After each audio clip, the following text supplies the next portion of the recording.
Pois é, agora chegou a hora dos bebês reborns. E aí, o que você está achando disso? Agora tem algumas mães, alguns pais que estão adotando os bebês de plástico, de silicone. Está gerando uma confusão, hein? Não vai embora não que eu vou tratar desse assunto daqui a pouquinho, logo depois da vinheta. Pois é, nós estamos aí nessa fase em que a gente não sabe até onde o ser humano é capaz de ir e se ele consegue parar. Se não bastasse a questão dos pets, onde muitas famílias preferiram os animais de estimação a uma criança de verdade, agora muitas mães, muitos pais, muitas pessoas estão substituindo os filhos por bebês de plástico, por bebês de silicone. E parece-nos que é uma febre. E tem muitas pessoas que estão adotando esses bebês ou comprando esses bebês que não são baratos e até querendo furar fila de hospital e requerendo atendimento médico a esses bebês de silicone como se de gente fosse. Essa é a situação que nós estamos vivendo hoje. Bom, mas isso não é novo não. Essa questão dos bebês de silicone com pele parecendo pele humana, com olhos, com cílios, com cabelos, com temperatura, com tamanho, com peso semelhante ao peso de um bebê de verdade, isso já foi lá da década de 90, 1990, é que começa esse negócio aí nos Estados Unidos. A Stephanie Sullivan e a Debbie Henshaw foram quem começaram isso aí e agora virou febre, agora está na onda, agora está na moda e é preciso pontuar algumas coisas. Primeiro, é que, quanto arte, nenhum problema se a pessoa resolve comprar uma boneca ou um boneco mais requintado, mais semelhante a um bebê de verdade. Quanto à arte, não tenho aqui nenhuma palavra crítica a oferecer. O ser humano tem direito de fazer arte, outros de comprarem arte, outros de usarem a arte. Isso aí é questão de consciência de cada um. Porém, parece-nos que as pessoas estão fugindo daquilo que é a naturalidade, da normalidade, da racionalidade, onde algumas pessoas estão rejeitando a ideia de ter filhos, substituindo-os por um bebê de plástico, de silicone, como se transferisse para aquele boneco sentimentos maternais, paternais. Há casos onde esses chamados bebês reborn são esquecidos dentro do carro e gera problema, inclusive, com a segurança pública, porque quem passa pensa que é uma criança de verdade e aciona a justiça, aciona o policial que chega desesperado para salvar aquela criança, quando vai ver, não é uma criança, é um boneco. Outras pessoas beiram quase a insanidade quando requerem tratamento médico, levam para o médico, querem furar fila, querem atendimento preferencial no carrinho, no colo, e quando vai ver não é uma criança, é um boneco. Nós já temos autoridades políticas no Brasil que já declarou o seguinte: no seu município, na sua cidade, se uma mãe tentar furar fila com um bebê de plástico no braço, querendo atendimento para esse boneco de plástico como se gente fosse, é necessário internar essa mãe ou esse pai ou essa pessoa, porque ela não está bem da cabeça. Isso é um fato, né? Tratar boneco como gente é uma coisa que beira a insanidade. Bom, mas tem um outro problema. Num mundo onde tantas crianças estão sendo enjeitadas pelos pais, numa sociedade onde tem uma lista enorme de crianças, de bebês esperando uma adoção. Num mundo onde há crianças no Brasil, na África, em outros lugares, passando fome, precisando de socorro, de ajuda, de adoção, para que não morram de inanição, para que tenham oportunidades mínimas e básicas de sobrevivência. A nossa geração está investindo dinheiro, e não pequeno, nesses bonecos de silicone, deixando à míngua crianças de verdade que poderiam ser assistidas, alimentadas, nutridas, educadas, oferecendo a elas uma vida de dignidade. Então, é de fato uma sociedade de ponta cabeça, pelo avesso, que está perdendo a sua humanidade, a sua sensibilidade humana. Nós estamos nos tornando coisas, ou seres sem amor próprio, sem amor natural. Muito recentemente, você bem sabe disso, que em muitos lugares famílias desistiram de ter filhos para ter um cachorrinho, para ter um gato, para ter um pet. E nós não temos nada contra os animais. Aliás, quem tem animal precisa cuidar bem, até a Bíblia diz isso. Porém, substituir um ser humano por um pet, eu quero lhe dizer que o pet, por mais carinhoso que seja, ele não consegue ter com você a relação do ponto de vista pleno, moral. Então, é hora da gente repensar para onde está indo a sociedade. Já tão marcada por tantas coisas tristes, como guerras, como violência, como maldade, como corrupção. Nós ainda estamos vivendo agora mais uma fase desse deslumbramento pelo mundo desnatural e esse entorpecimento pelo mundo natural. Então, nós não podemos jamais apoiar esta tendência, esta febre, esta corrida desenfreada de muitos na busca de um bebê reborn, de um bebê de plástico, de um bebê de silicone, e tratando como se gente fosse. Repudiamos essa prática, entendemos que ela não é fruto de uma racionalidade humana, de uma sensibilidade à natureza humana. Se essa prática não está de acordo com as Escrituras, é preciso também dizer que muitos estão fazendo isso por questão de arte, colecionando bonecos de silicone, isso aí é um problema de cada um. Outros, talvez precisando de uma terapia, estão transferindo seus sentimentos para esses bonecos de silicone. Outros estão fazendo disso um entretenimento ou um hobby, mas na hora em que tantos estão buscando apenas um entretenimento ou um hobby, ou uma transferência de sentimento para um boneco de silicone, tem muita gente de carne e osso, precisando de um braço, precisando de um cuidado, precisando do pão de cada dia, precisando de um teto, precisando de uma ajuda, precisando de uma assistência, precisando de uma adoção. Qual é o papel de um pai e de uma mãe no que tange a seus filhos? Não filhos irreais, não filhos onde você compra numa loja, mas filhos gerados à imagem e semelhança de Deus. Filhos que têm uma carga genética. Filhos que foram colocados neste mundo muitas vezes sem reflexão, por falta de responsabilidade paterna ou paternidade responsável. O que podemos fazer? O que a Bíblia nos ensina? Bom, eu queria então, com esta introdução, levar você à reflexão do que está em Efésios capítulo 6, versículo 4.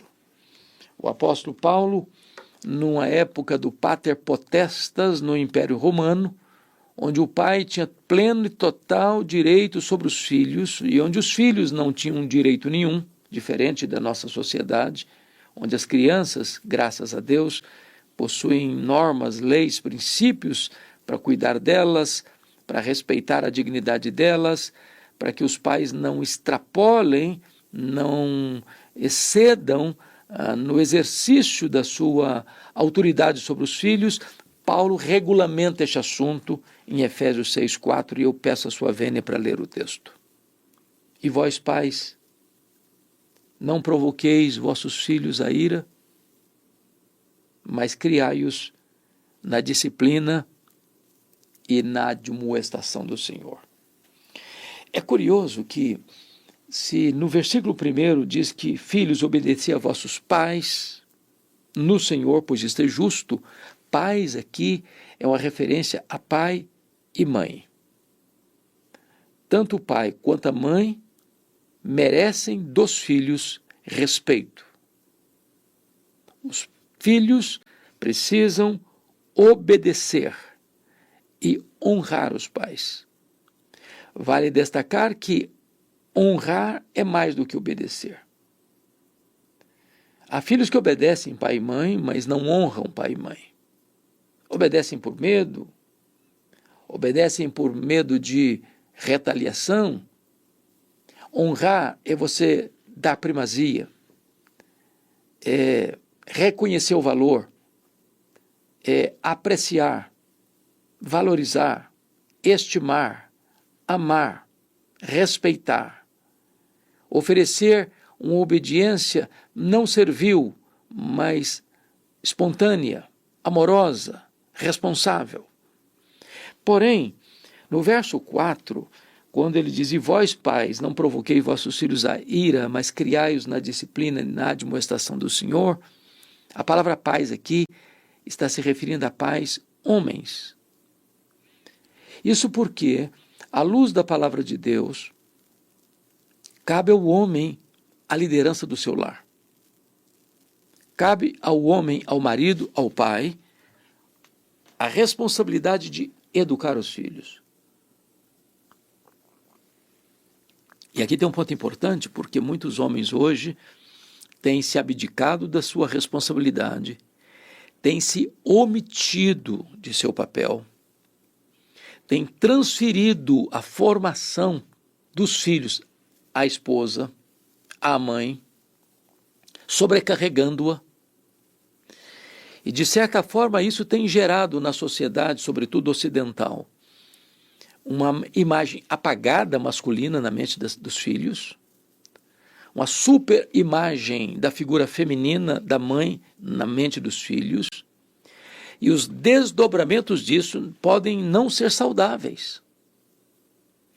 Então, Deus está cobrando do homem, do marido, do pai, a responsabilidade de assumir o seu papel na educação dos filhos. E o primeiro ponto que Paulo menciona é o aspecto negativo. E vós, pais, não provoqueis vossos filhos a ira. Porque o fato de você ser pai, o fato de você ter nas suas mãos o ônus da formação, da educação de seus filhos, não lhe dá o direito de tratá-los de qualquer forma, com agressão, com violência, com palavras duras, com gestos grotescos. Agora a pergunta é, como é que um pai pode provocar os filhos à ira? Primeiro, quando esse pai não é consistente, ou seja, requer do filho algo que ele não vive. Cobra do filho um comportamento que ele não tem. Quando ensina o filho a ser honesto, mas o filho o colhe na desonestidade. Quando o pai tem um discurso e uma outra prática. Isso entristece e aborrece os filhos. Segundo, quando um pai provoca um filho à ira, é quando o pai também não tem consistência no ensino. No mesmo dia que ele elogia o filho por uma prática, no outro dia ele disciplina o filho pela mesma prática. O filho não sabe com clareza quais são os critérios, quais são as regras, quais são as normas. Os filhos precisam de limites. Os filhos precisam saber o que é certo e o que é errado, o que pode e o que não pode.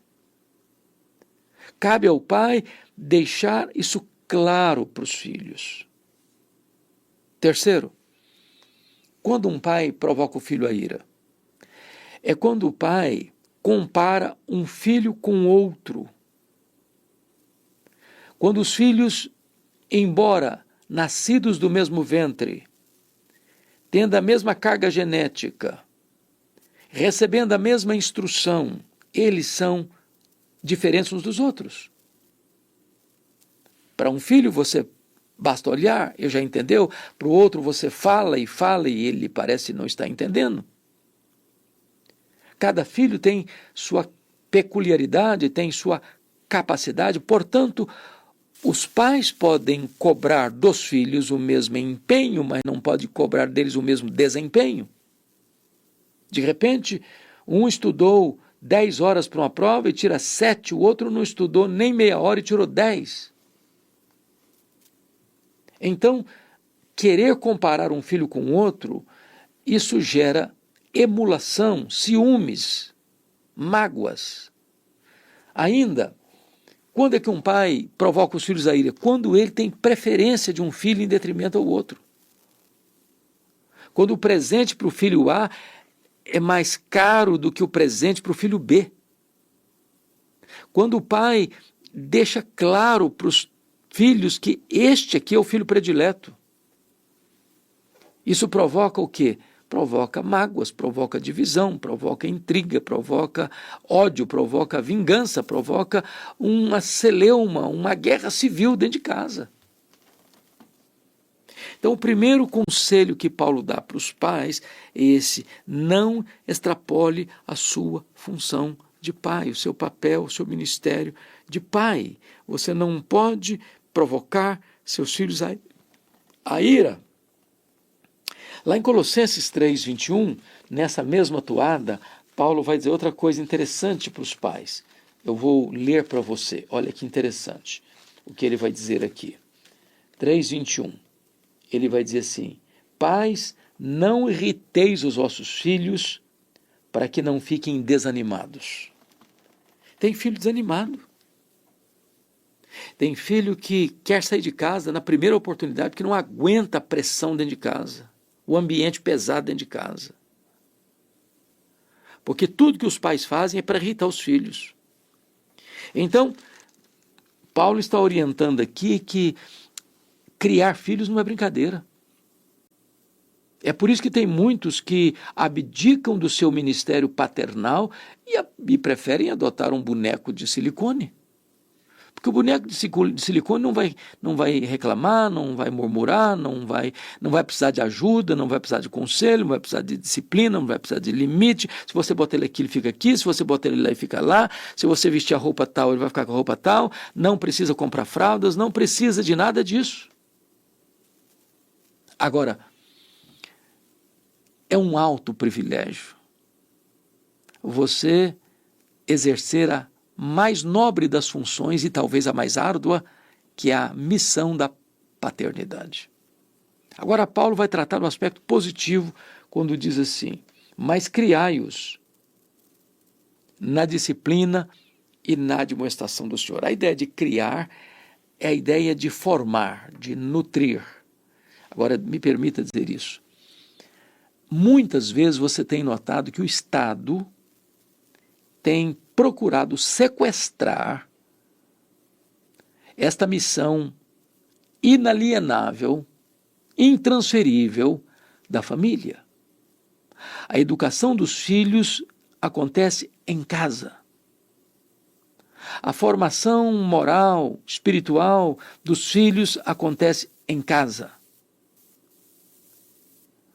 A fé é transferida para os filhos em casa.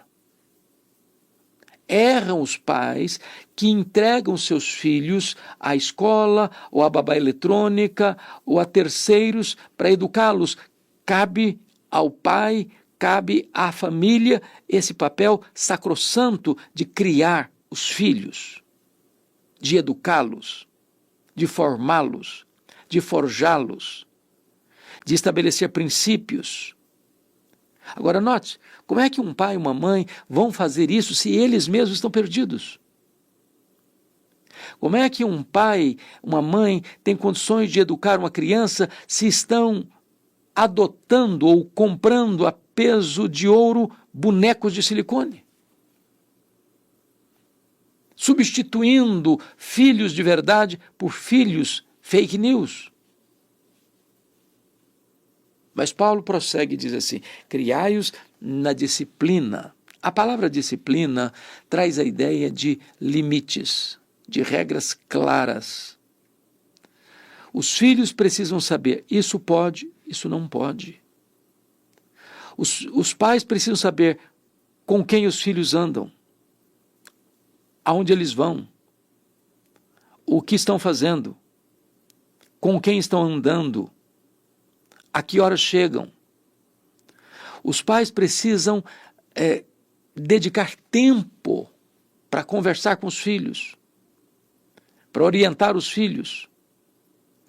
Em havendo transgressão desses princípios que precisam ser claros dentro de casa, os filhos precisam receber sanções.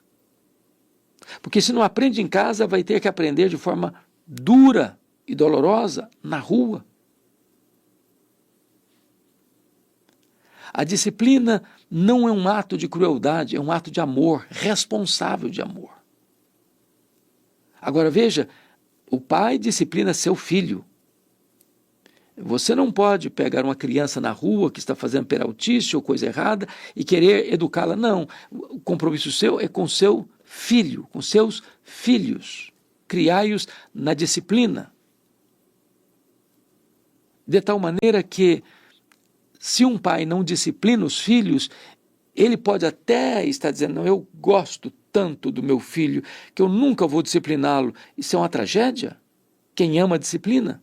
Talvez você já ouviu falar, ou até já leu, ou até viu o filme Eu, Cristiane F., 13 anos, drogada, prostituída. É um livro que virou filme. Isso lá na década de 80. Uma moça que foi criada com rigor pelos seus pais, que tinha balizas seguras entre certo e errado, pensou assim: quando eu tiver uma filha, eu não vou colocar regras, eu não vou colocar balizas, eu não vou colocar limites, eu vou deixar que a minha filha faça o que ela entenda, que faça suas escolhas sem qualquer censura da minha parte. E ela teve uma filha. E assim ela agiu. E essa menina com 13 anos já estava drogada e prostituída, vendendo o seu corpo para comprar drogas. E essa mãe com lágrimas diz: pensando oferecer à minha filha liberdade, eu empurrei a minha filha para a destruição. Filhos precisam de limites e de disciplina. Mas o texto prossegue e diz: criai-os na disciplina e na admoestação do Senhor. A palavra admoestação, de onde vem noutesia, é a conversa, é o diálogo, é o confronto verbal, olho no olho, se assenta ao redor da mesa, põe os pratos na mesa, põe o assunto na mesa, discute o assunto, trata do assunto, resolve o assunto, no confronto verbal. Há muitos pais que gritam com os filhos, mas não dialogam. Há muitos pais que guardam silêncio quando precisavam falar e falam quando precisavam guardar silêncio. Essa conversa é fundamental, nós somos um ser racional. Então é preciso falar. Falar com tato, falar com amor, falar com firmeza. É preciso temperar firmeza com doçura. É preciso elogiar na hora certa, é preciso corrigir na hora certa. Porque há pais que estragam os filhos ou sempre criticando ou sempre elogiando. Criticar demais vai gerar um filho revoltado, elogiar no excesso vai gerar filhos mimados, despreparados para a vida. Então, eu estou trazendo essa breve reflexão para nós entendermos que, em vez de nós corrermos para substituirmos filhos por pets, em vez de nós corrermos e substituirmos filhos por bonecos de silicone, reborns, em vez de nós entrarmos nesta onda perigosa da despersonificação humana, está na hora de nós voltarmos aos princípios e entendermos que a maternidade, a paternidade é um alto privilégio e uma imensa responsabilidade. Privilégio porque um boneco de silicone não vai mudar nada. Não vai melhorar a família, não vai melhorar a sociedade. Aliás, Erdem, ele é caro e ele é inútil. Mas os filhos dão trabalho. Mas você forma uma geração que vai impactar uma família, que vai impactar uma cidade, que vai impactar uma nação. Quem sabe você, pai, você, mãe, que está me assistindo agora, não esteja exatamente nesse momento educando aquele menino que vai se tornar um grande líder da nação. Quem sabe você não está educando dentro da sua casa aquele grande cientista que vai trazer descobertas para melhorar a condição da vida do ser humano. Quem sabe você não está educando dentro da sua casa aquele que vai ser um missionário transcultural, que vai levar a mensagem da esperança da salvação em Cristo para as nações. Quem sabe você não está educando dentro da sua casa aquele que vai ser um instrumento nas mãos de Deus para ajudar milhares, milhões de pessoas a ter uma vida mais digna. Vamos valorizar a família. Vamos valorizar os filhos. Vamos valorizar a educação dos filhos. É penosa? É. Dá trabalho? Dá. Exige empenho, abnegação, sacrifício, investimento, tudo isso. Mas vale a pena. Vale a pena. Então, que Deus nos dê discernimento. Que Deus nos dê coerência. Que a nossa geração não fique completamente divorciada da racionalidade humana, a ponto de pagar caro num boneco de silicone, tratando como se gente fosse. Mães que, inclusive, ficam desesperadas levando esses bonecos de silicone para o médico, requerendo até mesmo furar a fila para atendimento prioritário. Não, nós não podemos concordar com esta postura subhumana que não tem qualquer amparo na racionalidade humana, na sensibilidade humana. Se você quer cuidar de um bebê, tem tantos precisando de ajuda. Se você quer investir numa criança, tem tantos mundo afora que precisa de uma ajuda sua para ter pão na mesa, teto, cama para dormir, formação, para que não sejam inocentes úteis nas mãos dos espertalhões deste mundo, mas sejam transformadores da sociedade. Fica aqui este alerta, fica aqui esta pontuação nossa para uma geração que está irracionalmente procurando bebês reborns, quando nós temos bebês de carne e osso precisando de cuidado. Deus abençoe sua vida, Deus abençoe sua família, Deus abençoe seus filhos, Deus abençoe os pais, Deus abençoe a nação brasileira, Deus abençoe as nações do mundo. Muito obrigado.